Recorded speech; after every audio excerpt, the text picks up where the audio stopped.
எல்லோரோட கையிலையும் கண்டிப்பா ஒரு ஃபோன் இருக்கும்.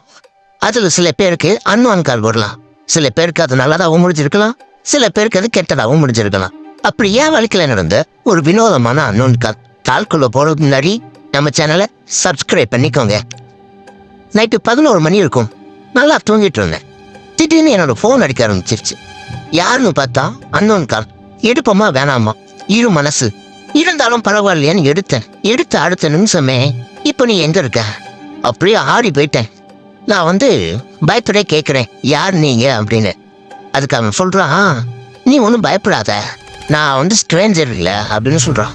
உடனே நான் ராங் நம்பர் நினைச்சு கட் பண்ணலான்னு பார்த்தேன். அதுக்கு அவன் சொல்றான், ராங் நம்பர் நினைச்சு கட் பண்ணாத, நாளைக்கு நடக்க வேண்டிய விஷயம் உனக்கு இன்னைக்கே நடந்துடும் அப்படின்றான். எனக்கு அப்படியே ஒரே ஆச்சரியம், என்னடா எங்கேயோ கேட்ட குரலா இருக்கேன்னு. உடனே நான் மறுபடியும் கேட்கிறேன், என்ன விஷயம்னு. நாளைக்கு உனக்கு பஸ் ஸ்டாண்ட்ல ஆக்சிடென்ட் ஆக போகுது, அதனால நீ நாளைக்கு பஸ் ஸ்டாண்டு பக்கம் போகாத அப்படின்றான்.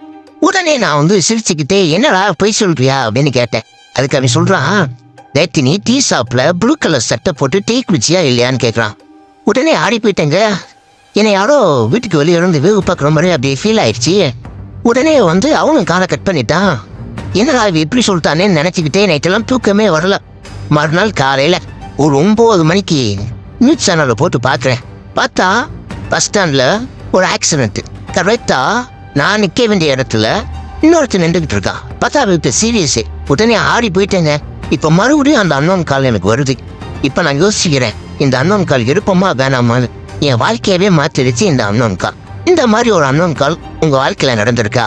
இப்படி ஏதாச்சும் நடந்திருந்தா அம்மா இந்த சொல்லிட்டு போங்க.